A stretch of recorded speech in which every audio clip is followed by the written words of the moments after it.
A l'emblemàtica instal·lació barcelonina de salts, la piscina municipal de Montjuïc, es va poder tornar a veure la fantàstica imatge de saltadors en Barcelona de fons que tan famosa es va fer durant els Jocs Olímpics de 1992. I és que durant 4 dies aquesta instal·lació va tornar a ser la seu del Campionat d'Espanya de salts, tant de categories d'edats com absolut. Una competició en la que van participar tots els saltadors del Club Natació Barcelona i la Federació Catalana de Natació. En total, més de 50 nois i noies van gaudir d'un cap de setmana de competició d'altíssim nivell, juntament amb esportistes d'arreu de l'Estat, com Madrid, Canàries o Mallorca. Hem disfrutat de 2 tipus de competició, els campionats d'Espanya absoluts, aquest cap de setmana, dissabte i diumenge, i el d'edats també, que significa que per categories, des dels més petitets de 10 anys fins a 17 anys. Les especialitats són trampolín 1 metro, trampolín 3 metres i palanca. I llavors, en funció de la categoria, fan un número de salts diferents. Pel que fa a la competició de categories d'edats, la primera en entrar en escena, els nostres saltadors de la categoria A i B, d'entre 14 i 18 anys, lluitaven per intentar aconseguir la mínima per participar en el proper Campionat d'Europa Júnior, que es farà a Helsinki entre el 9 i el 13 de juliol. Un bitllet que va aconseguir de manera brillant una de les nostres millors júniors, Anna Prat. Bé, va ser difícil. Tenim 2 oportunitats en el Campionat d'Espanya d'hivern i el d'estiu.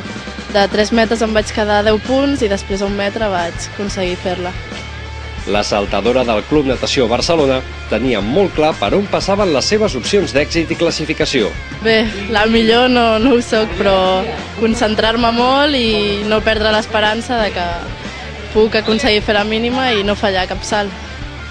Després de 2 intenses jornades amb els més joves, arribava el moment del Campionat d'Espanya absolut de salts, moment en el que van entrar en acció els millors saltadors de l'Estat, però que també va servir per veure els millors júniors participant amb els més grans per continuar agafant experiència al costat d'autèntics guanyadors com la catalana Anna Pujol, que ha tornat a competir amb moltes ganes després de prop de 2 anys d'inactivitat a causa d'una malaltia.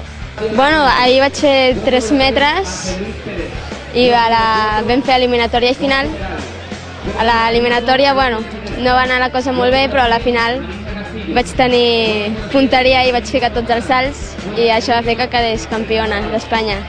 I avui, a 1 metre, a l'eliminatòria molt bé, he passat primera, però ara a la final no se m'ha donat gaire bé. He fallat un parell de salts.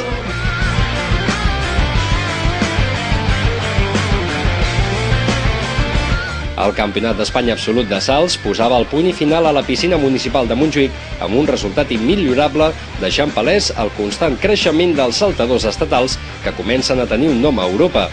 D'entre els triomfadors a Barcelona destaquen els saltadors del Real Canoe Carlos Calvo i Javier Illana, que van aconseguir fer-se amb les medalles d'or en les proves de trampolí de 1 i 3 metres respectivament. En plataforma masculina, la victòria va ser per l'esportista del Club Natació Metropol, Nicolás García, mentre que en trampolí 1 metre femení, Jennifer Benítez, del Salina Santa Lucía, es penjava l'or.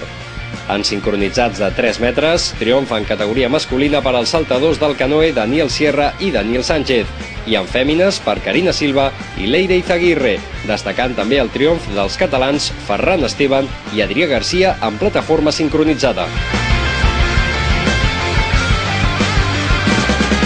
El proper objectiu pels qui van aconseguir la classificació seran els Campionats d'Europa de Budapest d'aquest estiu.